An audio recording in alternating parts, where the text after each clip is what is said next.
You wake up one day and realize something big. Your whole life, the world has been pulling you in every direction. People want your time. People want your attention. People want your energy.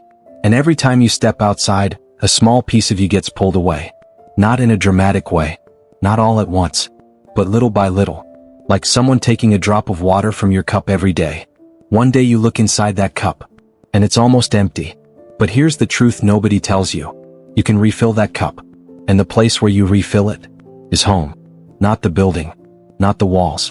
But the space where your mind can breathe again. Marcus Aurelius once said the soul needs a retreat. A place to return to. A place where the world cannot reach you. And that retreat is right where you are. You don't need to climb a mountain. You don't need to travel far. You don't need a perfect life. You only need space, silence, and time with yourself. Because when you stay home with intention, not hiding, not avoiding, you start to see something you've never seen before. Your true self. Let me tell you a story. There was a boy named Daniel. Daniel was always outside. Always busy. Always trying to be somewhere, do something, impress someone. Everybody thought he was social, confident, happy. But one day Daniel stayed home because he was tired. Really tired. The kind of tired that sleep can't fix. For the first time in years. The house was quiet. His phone wasn't buzzing. Nobody needed him. Nobody wanted him to act a certain way. And he felt something strange at first. Silence. That silence scared him. Because silence makes you face yourself. Silence shows you the truth you've been running from. But he stayed. He sat with the quiet. And something amazing happened. For the first time ever, Daniel heard his own thoughts clearly. He saw his own dreams. He remembered what he really wanted. Not what his friends wanted. Not what society wanted. What he wanted. And he said something that changed his life. I didn't know how tired I was until I finally stopped. Maybe you felt that too. Maybe you've been tired for years and didn't even realize it. Because the world keeps you busy. The world keeps you distracted. The world teaches you to look outside instead of looking inside.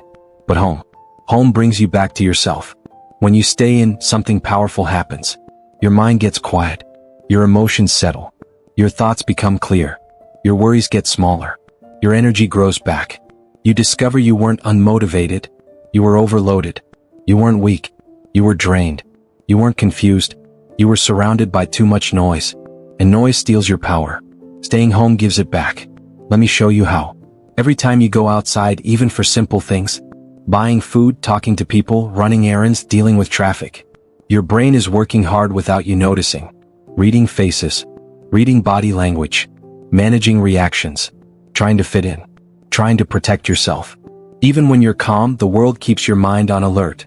Even when nothing bad is happening, your brain is scanning, thinking, adjusting. It's like a phone running apps in the background, and you don't see the battery draining. Not until it's almost empty. But at home, the apps turn off. Your mind switches from survive mode to repair mode. Your body finally rests. Your spirit finally breathes. Your soul finally gets quiet. This is why so many people feel alive only when they are alone. Silence isn't empty. It's full of answers. Home gives you time. Time to think. Time to plan. Time to grow. Time to actually listen to yourself. Have you ever had a crazy busy day and finally came home and said, I can think now? That's not an accident. That's your mind returning to you. Seneca once warned, to be everywhere is to be nowhere. And he was right. If you spend all your time outside, you lose yourself inside. Home gives you control of your time again. The world wants to take your hours, your attention, your focus. But inside your space, those hours belong to you. You can decide when to think, when to rest, when to work, when to grow. Let me give you an example. There was a girl named Hannah. Every day she rushed from school to friends to events, trying to keep up with everyone. She never had time for herself. One week she got sick and had to stay home. At first she was frustrated. She felt like she was missing out. But by the third day something changed. She realized she had time again. Time to draw. Time to read. Time to breathe. Time to think about her future. Time to write down her goals. She told herself at the end of that week, I didn't lose time. I found it. Sometimes staying in isn't missing out. It's catching up with yourself. Staying home also removes pressure. Outside people judge you. They look at your clothes, your face, your job, your posts, your life. Outside you compare yourself without even trying. You see someone with more than you and suddenly you feel small. You see someone doing better and suddenly you feel slow. You see someone's life on a screen and suddenly your life feels boring. But at home, comparison dies. Judgment disappears. Pressure fades. You stop pretending. Home gives you freedom. The freedom to be real without a mask. And that freedom is priceless. Because when you stop comparing yourself to others, you start focusing on your own life again. Your own path. Epictetus said, "No person is free unless they control themselves." And home is where that control starts. When you stay inside with intention, you build discipline. Quiet creates structure. Stillness creates routine. Routine creates progress. This is why writers, inventors, artists, athletes, and philosophers spend long hours alone. Because greatness grows in silence. Think of it like planting a seed.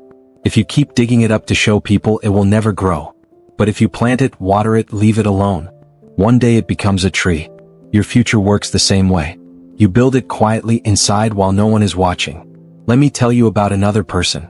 A man named Amir. People called him lazy because he stayed home a lot. They didn't know that inside his room he was writing every day, growing every day. 2 years later he released a book. That book changed his life. Everybody said, "Wow, he became successful overnight." No, he didn't. He became successful in silence. You don't grow fastest in crowds. You grow fastest alone. What changed? How did you get so confident? How did you become so calm? How did you become so strong? They won't know. They can't know. Because they weren't there for the hours you spent healing. They weren't there for the nights you spent thinking. They weren't there for the mornings you spent planning. They weren't there for the silent work. But you'll know. You'll know that everything began. In the quiet. Inside your room. Inside your home. Inside yourself. And that is where the strongest version of you is waiting. So stay home. Not to hide. But to grow. Not to escape. But to rebuild. Not to shrink. But to rise. Silence is not empty. Staying in is not weakness. Stillness is not wasting time. You are becoming someone powerful. Will one day look at and say, "I wish I had that strength." And you'll smile. Because you know where it came from. Home. It came from choosing yourself. Your future is being built quietly. And one day the world will hear the sound of your greatness. But not yet. Not now. Right now. You are becoming. If this video gave you something to reflect on, like it, share it, and subscribe for more.